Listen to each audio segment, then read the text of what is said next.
Hey now, Alexandra, no I. You know what's funny about when you want to make YouTube videos about planning? If you don't plan or schedule a time to record said videos, you might not actually achieve that objective. So, something to keep in mind. Um,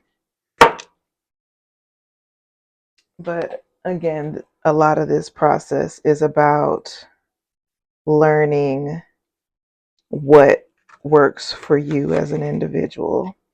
Because you can watch all the YouTube videos and read all the productivity books. But if those systems don't work for you, here, let me get a little more traction here. If those systems don't work for you, it's not going to work. It won't matter.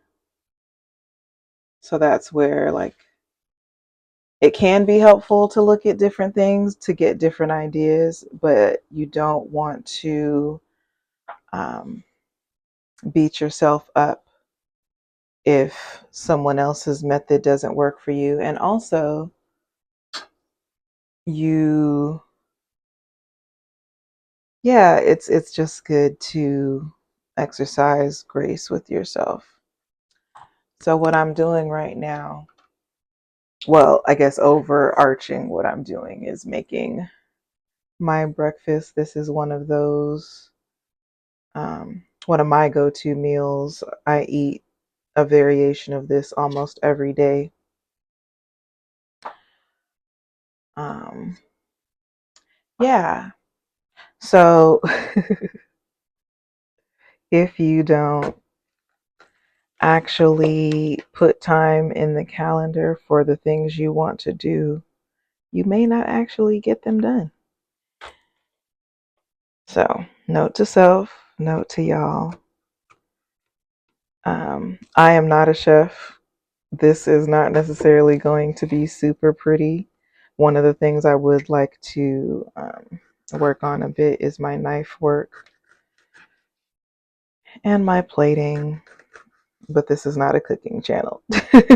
This is an Alexandra channel, so it might include different things at different times, just depending on what I'm doing or what I've got going on. So I updated my calendar to using Reclaim, the site that I talked about before, to make working on YouTube a habit, which is to say, it I didn't schedule it on my calendar as like a fixed time thing. I scheduled it as something that I would like to do. My goal is to work on it an hour every day, and that might be recording. As I get more into editing, it might be that. It might just be drafting ideas. Um, so, yeah. There were a couple of things I did start to record, but the sound was horrible. So I won't try to record them as if like it's my first time, but I do still want to talk about them. When I was just a wee little black girl, queer and neurodivergent, though I didn't necessarily understand or have the language for those things at the time, I attended a Catholic school. Mind you, we were not Catholic, so that was one of all of the ways that I was kind of different in my class. Though, because of that, I would be separated from the group when different like rituals and stuff were going on once communion started. And I happened to be going to school around the time when girls first started to be allowed to be altar girls. Prior to that, it was only ever altar boys. And so, I saw a lot, though I didn't necessarily participate in everything. Going to that school, honestly, shaped a lot of my early thoughts and feelings about religion and whether or not I would participate. Let's see. I think I want to do not a super fine chop, but let me just cut these down a little bit. I like mushrooms because they take on flavors well, and I enjoy the texture of portobellos. I haven't had a chance to play with a lot of the other mushroom types. I know I've heard a lot of good things about lion's mane. The look of it kind of weirds me out a little bit. I think that's part of my hesitation. Anyway, back to the story. Um, because of feeling very other and different during so much of my days, that fed into my existing love of music. And I would say that's likely where my love of reading also was fed, because I could get a glimpse into other worlds and other lives, as far as not only learning, but just feeling less alone, I guess. Because it was a Catholic school, we didn't necessarily read all of the um, standard, like, school curriculum type books, but quite a few of them. I do remember reading Animal Farm and Lord of the Flies, though it was after my school had absorbed a lot of the teaching staff and students from another local Catholic school. So that broadened a lot of things that we got to be exposed to. But one day in the library, I discovered a book by Nikki Giovanni. And it wasn't my first time being exposed to poetry, or even poetry by a Black author or writings by a Black author. But something about the rawness and the truth in the way that she expressed herself really resonated with me. And I attribute Nikki Giovanni to me starting to write creatively. And so a couple of days ago, when I learned that she had become an ancestor, I was truly heartbroken. I While I do cry a lot more now than I once did, shout out to perimenopause, um, I did, I still would say that not everything that one would think would make me cry would make me cry. I remember when Prince passed, I did kind of close my office door and I needed some moments of silence. And I remember being shocked when Michael Jackson died. Um, but this is the first time I remember crying, actually sobbing, about a celebrity, a well-known person dying. And she lived a good long life. She was 81, which is older than my mother currently is, and older than my grandfather was when he passed.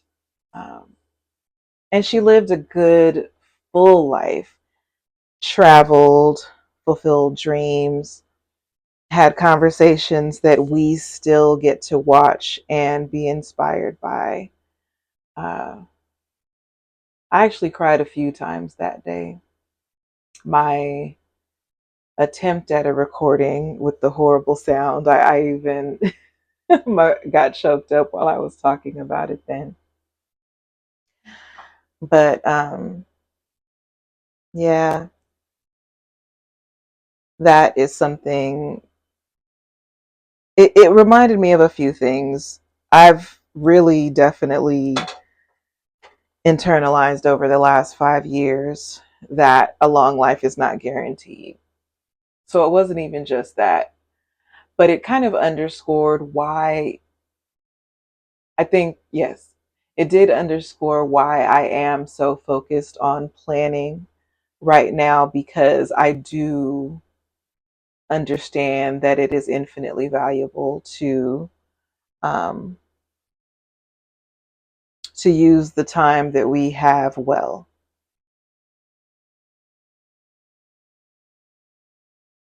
I have, that is not the burner that I wanted on.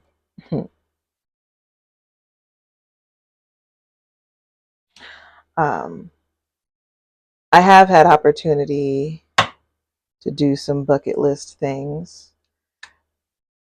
I took a road trip across the country earlier this year. Well, it started shortly after this time last year. And that, yeah, I'm still processing that, honestly. But um, that's something I wouldn't have been able to do if I hadn't put some forethought into it. And yes, there was plenty of spontaneity in it. But yeah, we don't necessarily have 81 years to do all the things. Kobe was in his 40s. It was a regular day. He was doing something he did all the time. So even though, I could use this opportunity to say, like, okay, everybody, so focus on your health, which you should, it is also, um, you just have to live every day to the fullest. And yes, you do want to make plans for the future, but you also want to be very present in the now. Something that I recently learned, this is coming back to this food that I'm making, is that the key to scrambled eggs or omelets is low heat, which would explain, of course, now that I'm recording and preparing to share, ain't no telling what this will turn out looking like. But before, they would wind up what I know now is called like country style, where my omelets would be like a little brown. But if that's not what you're going for, you want your eggs to be on low a heat as possible.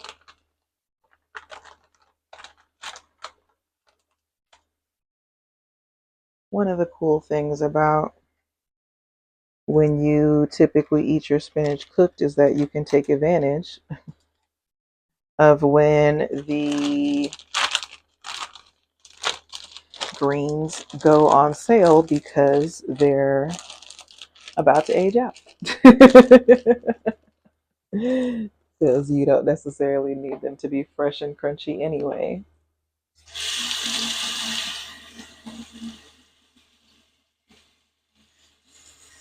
I go between a scramble and an omelet. Usually the determining factor is whether the eggs do what I want them to do. But yeah, I mean, obviously, I'm in a better mood today than I was the day I learned the news. But yeah, your time is not infinite. And you know that just based on some of the things you might have wanted to do today that you didn't get to do, let alone the things that you've wanted to get done in life that you haven't had an opportunity to do yet. But that's the whole thing. Your story is not over. So it does, even though, initially when I first was thinking about her passing and wanting to talk about it on camera and feeling like, oh, this has nothing to do with what you've been talking about, but it really does. Because again, if you allow your minutes and hours and days to pass you by without awareness or intention, when your story does end, you'll have a whole lot left undone. And I don't think that's what any of us wants.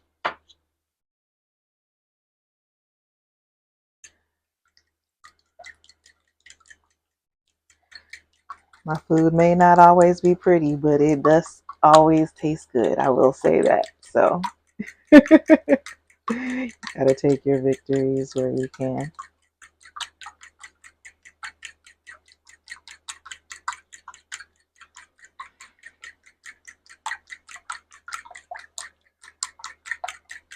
What else is going on? So yeah, shout out to Nikki Giovanni, as G as can be for real. But going back to the planning thing, yeah, like there are so many things that we think like, oh yeah, that's, part of my regular routine. I don't need to plan for that, but you really do, because stuff takes time. Whether, like me, you cut your own hair, you want to kind of plan for that, because like it's like I'm gonna do it because once I get tired of, either having to deal with my hair, or if I know I have an occasion that I want my hair to look a certain way for, I'll like do it. But if I didn't plan ahead for it, whether or not I realize it at the time, something else is getting bumped when I make the time for that, or um, maintaining my hands and feet. If I don't actually plan for that, while I'll take the time to do it, it's taking away from time I'd be doing something else. If I'm going to be presenting at, any kind of meeting, whether it's hold on,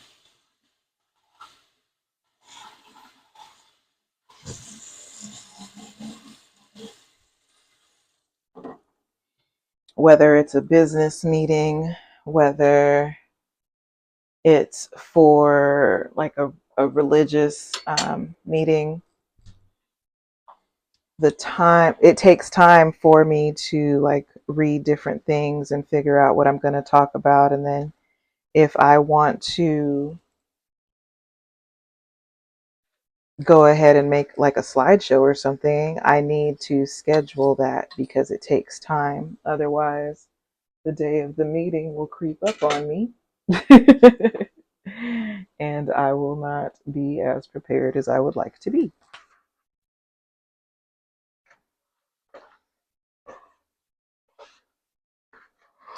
Also, little things. Now, mind you, when you use like an app or a website, it might have a setting for this. But if you don't, you also want to schedule travel time. We often don't take that into account when we're thinking about what we can get done in a day. I talked about that a little bit when I gave the example of like returning something to the store after work and then taking the opportunity to do some grocery shopping. But it's true for everything that we do outside of the house. And even with virtual meetings, you typically would want to schedule some buffer time prior to the meeting to make sure you have all of your, materials together. Um, if there is an agenda that was sent out before, that's a good time to review it. And even time afterwards so that you can take any final notes before you mentally switch gears to start working on the next thing, because there's always a next thing. Um, setting, scheduling time to wind down prior to going to bed is valuable. That might include an evening tidy, uh, whether you do it every day or every other day, but just something so that your space doesn't get away from you in between your major cleaning sessions, which are often on the weekends. You do that every week. Is it on your calendar? And I would say not even so that you don't forget to do it, but so that if you do decide to schedule something on the weekend, that will cause you to bump, that cleaning slot. And then once you move it, you still have time allotted for it. Whether you move it to Sunday versus Saturday, or even say, you know what, okay, let me work on this Monday after work. So that's another reason why having it on the calendar is valuable, just to make sure that as you begin to make the plans for the things that you want to do, that you still have accounted for the things that you need to do. Yep, that definitely. When things just jump out of the pot, luckily it wasn't something that like burned me, but it's something that would have been delicious, and now it's not going to be on my plate, so I'm a little sad.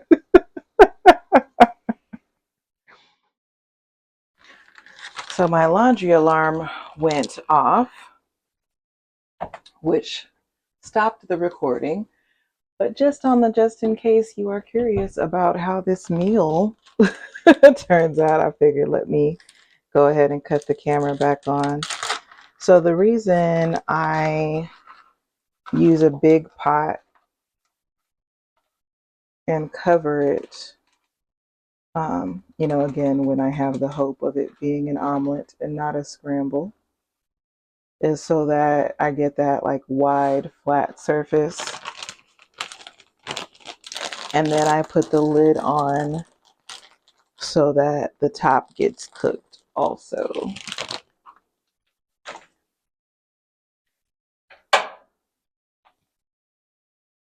Also, as you may have gathered, I am primarily plant-based, and that supports this whole process happening much more quickly than it would if there were meat involved. All right. Oh, just thought of one other element that I want to make sure to add.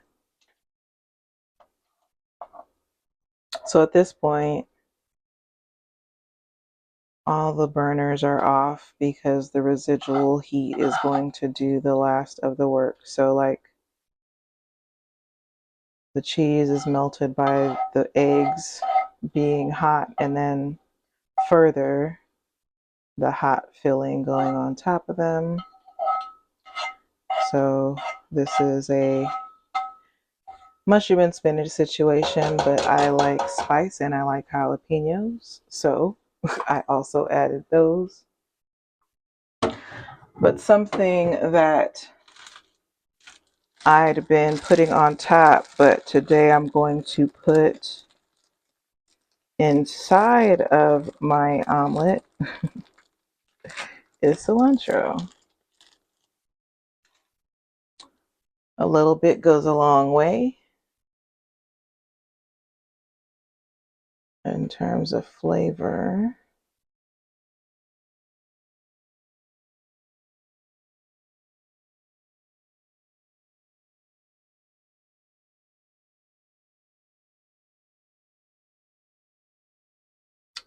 Right.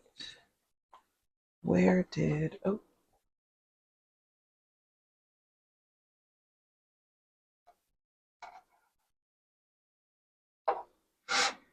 Now, if this were a pot that had like a sloped edge versus this steep one, this would be much easier. So I don't know if I'm going to risk embarrassing myself if I try to do this on camera. Let me see. Let's see.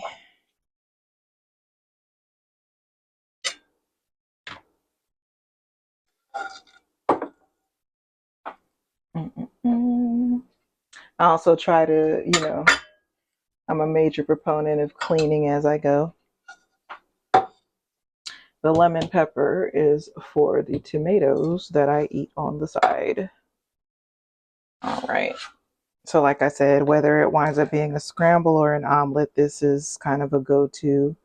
Um, at the very least, it would be like the eggs and tomatoes. But ideally, there would be a dark leafy green, whether it's spinach or kale. And then the mushrooms are another, like, not always, but if possible.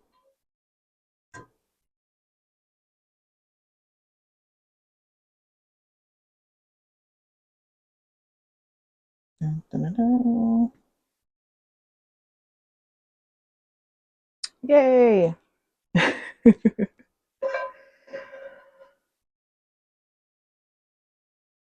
I typically, let me just go ahead and put this juice because there's flavor in here. We don't want to waste flavor. But this is why my plates don't always look pretty.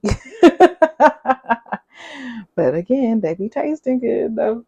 Um,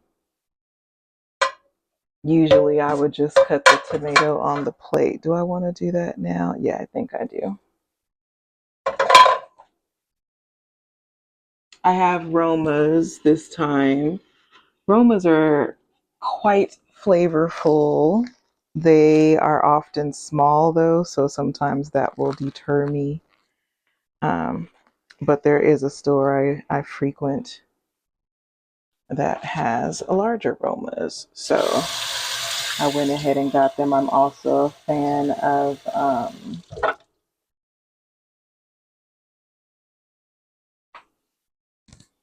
On the Vine, but those tend to be a little pricier. So it just kind of depends on where you're at. Also, what you're using the tomatoes for. Like if I were making a homemade pasta sauce, I would typically go with Romas.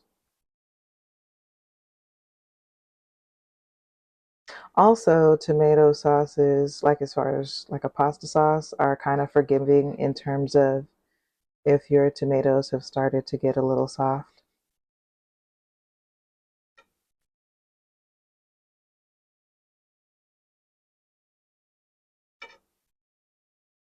Mm.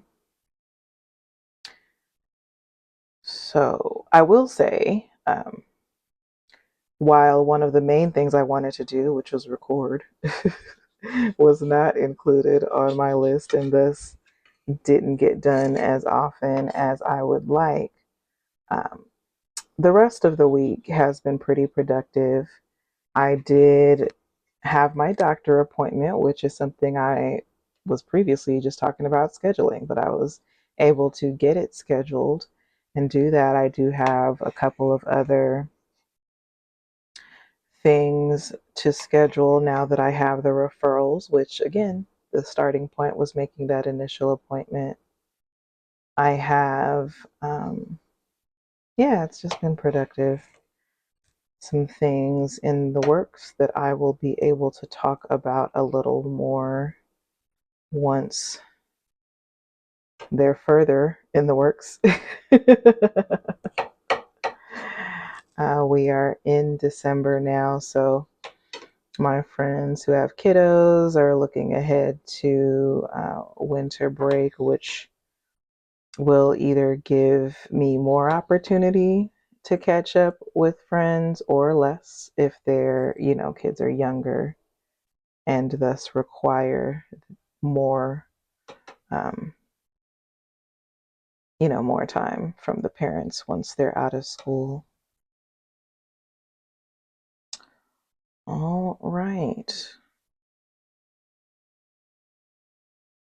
You can definitely tell that these are auntie plates. Child. I don't even know if you'd be able to buy plates that look like this at this point in time.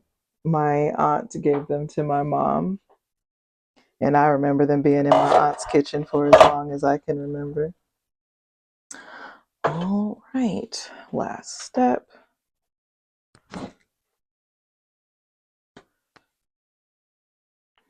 I really like lemon pepper, so I'm gonna be generous, but your taste buds, do what you want to do. If you decide that this is something you're inspired to try making yourself, omelets, like I said, sometimes once you figure out the temperature thing, it goes a long way. Let me bring this a little closer to the camera. So yep, here's the finished product. So I'm gonna go ahead and cut the camera off so I can dive in. Thank you for tuning in, and I look forward to talking to you again soon. Bye.